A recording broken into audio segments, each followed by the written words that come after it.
welcome to the Be the CEO of Your Life live show. I'm Yvonne Adam, and I am excited to share with you some things that will make your life and your business easier and actually save your time. Because we are all aware of the shiny object syndrome. There are so much around us that we could do differently, that we could benefit from. And it's often that we don't know what to choose, so we decide to do everything, whereas actually what we really want and what we really need isn't there for us. So in this show, I'm opening up experts to you that share with you their number one tip, how you can do what they have done and what they provide in less time and with more ease. And I'm very excited because today is with us Ashley. Ashley, welcome. Hi, thanks for having me.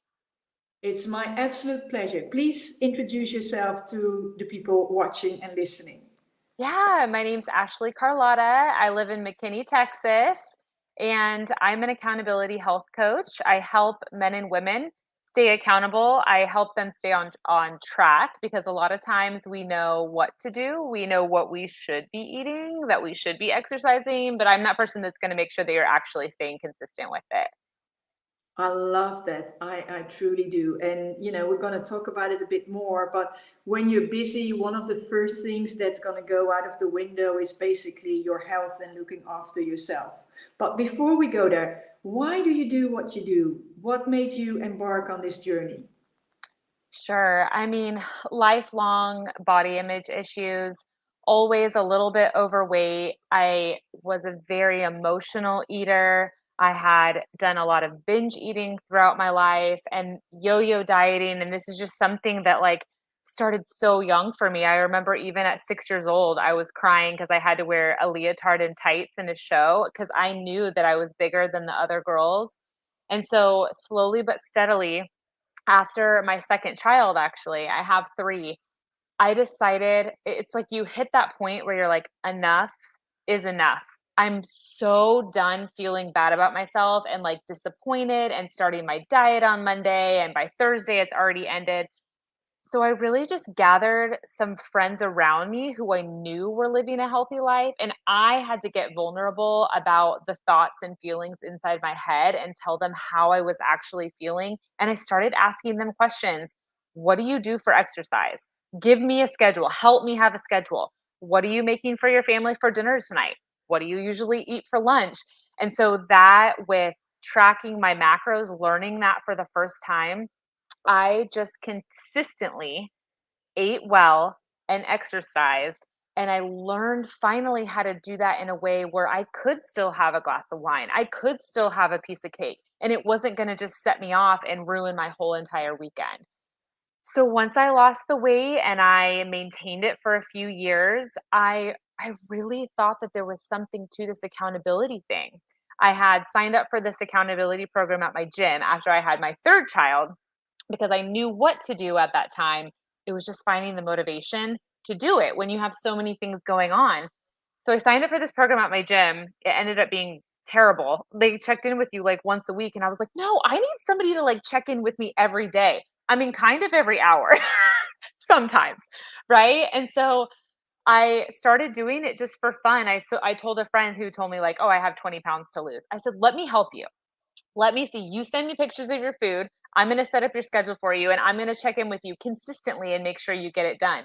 And she totally had success. And so I knew there was something to it. I started, I did not think that it was ever going to come to that because I was a tax accountant for 12 years. But here we are, full-time job, holding you accountable to lose weight. I love that. I love that. And, I think especially, business owners that run a successful business and everybody who's busy these days, right? It's so tempting when you are eager to grow your business further, to skip a meal, right? To say, okay, I'm working through lunch. Oh, I'm rather helping that client than going to the gym. So tell us what can we do to avoid those downsides of working and being devoted to your business? Yeah, it's so hard, especially in the beginning. If you're an entrepreneur, you're almost trying to just prove to yourself that you can do it, right? And so everything else can kind of go to the wayside. And I know for me in the very beginning, it was almost like my family was like, hello, like, where are you? Because all you're thinking about sometimes is your business. But I learned really quickly that that's not healthy. So when you make your to-do list for the day, you have to make your health a priority as well, if that's what you want. But I can tell you that my like mind would be completely foggy if I wasn't making sure to like at least go out for a walk during the day or have a healthy meal. I can't tell you how many people I talk to that say, I actually don't think I've had any water today. I know I had coffee this morning, but I haven't eaten yet. All of a sudden it's 2 o'clock. They have to go pick up their kids from school or whatever it is. And they're just totally not making themselves a priority. And so I would really, really like to encourage you to move that stuff to the top of your list, but don't make it complicated.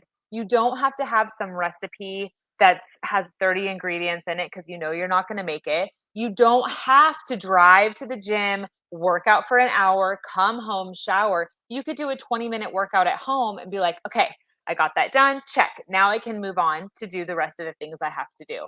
Like people go into that all or nothing mentality. A lot of the people that I work with are in there. They're like, I'll do really good. And then I'll just fall off and I won't do anything. And I won't even cook a meal for a month. You can't do that if you want sustainability and if you want to feel good. I hear you. Yeah, I love that. So if you would have to give people that are, dying to lose some weight or stay healthy, because not always about losing weight, right? Sometimes it's just like you said, to avoid brain fog or to keep your energy high during the day. It has all to do with exercise, looking after your health, drinking enough water, eating healthy. What would be your number one tip, to make it easier to keep going at it? Absolutely. Planning, and it doesn't have to be some long out planning session, but I'm telling you, a lot of times it just feels overwhelming. Like I have this whole week ahead. I don't want to like meal prep and plan every little thing. Okay, you don't need to. But Sunday night, I really do want you to think about what are you going to have for dinner on Monday? Do you have any groceries in the fridge? Do you need to put it in order so that you can just go pick them up on Monday morning? Have things that you consistently like to eat that are fueling for you, and just know what you have so that you don't have to think about it, right? Like in the morning, if like Greek yogurt is super easy, just go grab it. If you want to eat at your desk, you can. I know for me, for lunches, my go-to is like a wrap. Extreme Wellness are my favorite wraps. They have a lot of fiber in them. I put some turkey meat, some avocado, roll that up. I make sure that I have some chopped up veggies in there, not only for me, but for my family as well. And it just takes the thinking out of it. So while you have to do a little bit of it in the beginning, it's going to set you up for your whole week. Like, for example, my husband's out of town this whole week. So what I did is I like just made some ground beef. I know I have packages of cauliflower rice in the fridge. I'm literally just going to heat that up, throw that on there. I know I have my protein. I know I have my veggies, and I have to think about it. It's kind of nice sometimes when they're gone. You don't have to like plan a meal. I hear you. I hear you. So it's really thinking ahead of time, and it doesn't even have to be that long ahead, but it is thinking one day ahead and making sure. I like that you say that you have to kind of have easy access and know what you really like. That's also healthy and nutritious for you, because I think it often happens that you are too busy, too hungry to wait, and then you open a cupboard or you open the fridge and nothing in there is actually fitting, the right ingredients, or you feel like it takes too long. Because Yeah, and that's then you're heading to the drive-through or you're going to go to Starbucks or whatever it is. And then now you're wasting more time doing that when you could have just had it prepped ahead of yeah, time.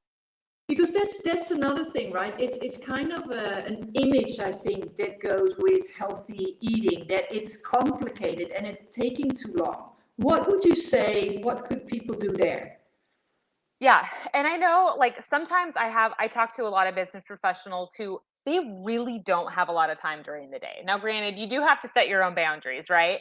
But at the same time, if you don't have time to barely get up to go to the bathroom because you have meeting after meeting after meeting, then you need to make sure that you have a little fridge next to you somehow that has water in it, that has snacks in it, that has easy go to like packages of nuts, beef jerky, protein bars, easy stuff, but that's fueling so that you don't end up over here eating, fish crackers and Cheez Its and those kind of things.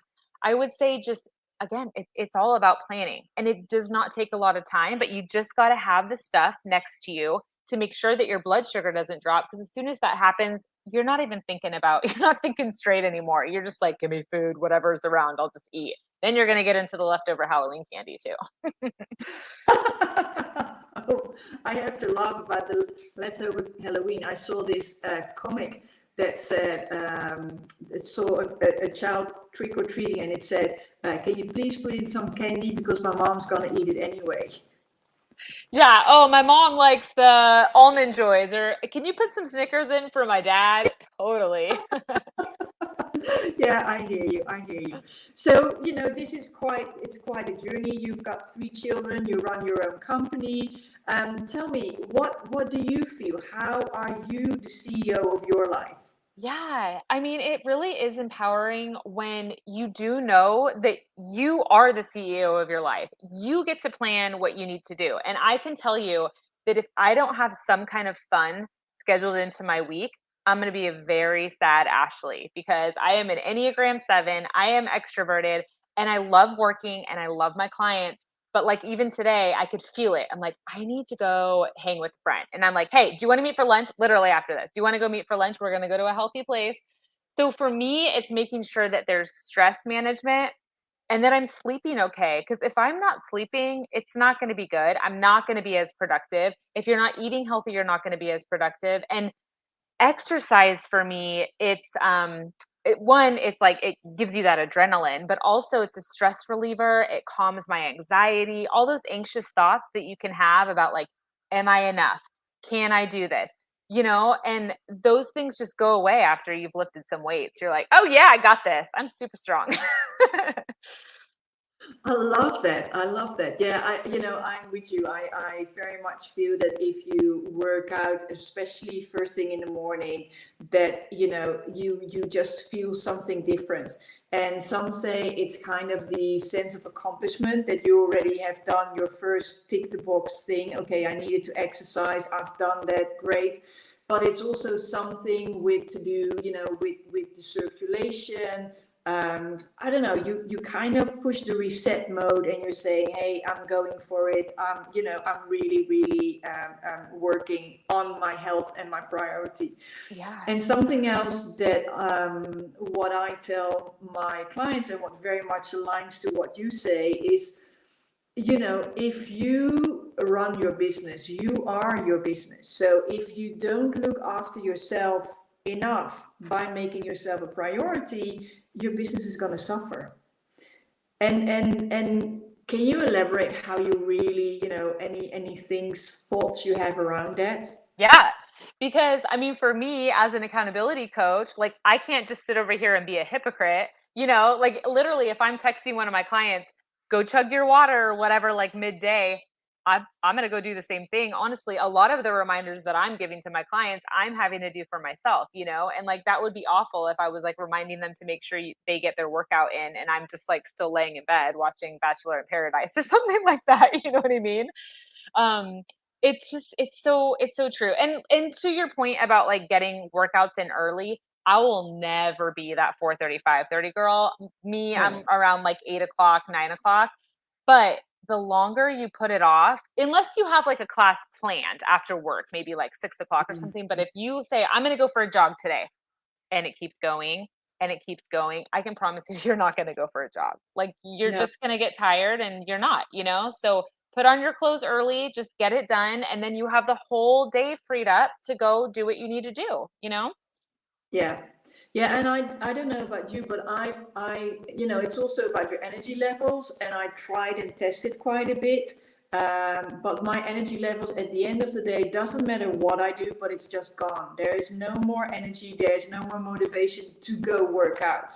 There's a lot of energy for other things, but a workout, it's never gonna happen. So for me, what works best is almost like dress in my, and that's what I often do, dress in my workout clothes as soon as I wake up, Hmm. get that workout in, or if I have to drop my kid off, then get it after the drop off. But Yeah.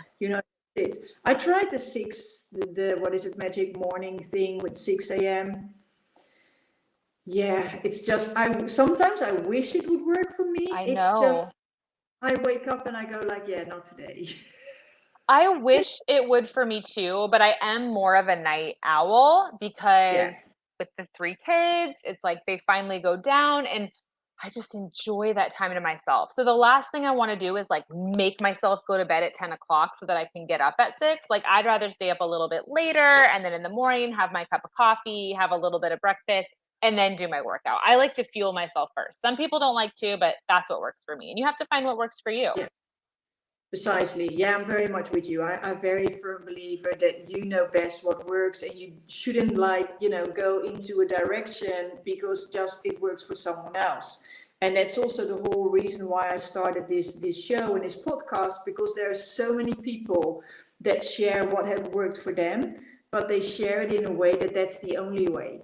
And I'm a very firm believer, you know what works for you, now go after that. And sometimes you need an accountability partner like you. Yeah, and all of our clients are completely personalized depending on their schedule, what they have going on, how many kids they have, married, single, whatever it is, they all have different schedules. But you're right. You have to do what's going to be sustainable because it's what you do most of the time that matters. And you can't be going and copying of anybody else's schedule. Like you have to find what works for you. You have to find what time works well for you, like actually making a meal. Like sometimes it's going to be 5 o'clock for some people because they have after school activities and all the things. Sometimes that's going to be 8 o'clock because you stay up later. And it's okay. You don't have to have all these hard, fast rules. You just need to do it consistently. And I say that a lot. Good. Okay, so Ashley, where is it best for people to connect with you?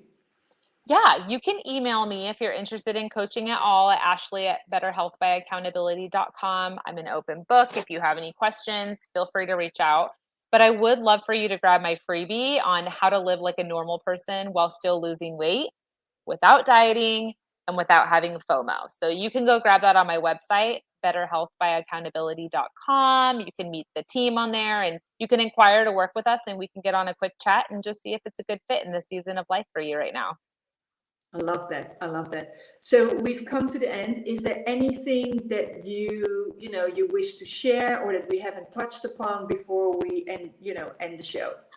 Yes, I would say with the new year coming up, I just want to encourage you to not have to wait until the new year, not have to wait until the holidays are over. You can make little changes now. If you can't remember the last time you have a vegetable, maybe have some broccoli tonight. If you can't remember the last time that you've exercised, go for a 5-minute walk around the block. Just do something. It doesn't have to be all or nothing and it doesn't have to be extreme. Just do things that make yourself feel better and you'll be proud of yourself when you hit that pillow at night. I love that. Thank you so much for being here. And if you have been watching, thank you for being with us. Thank you. Have a good day.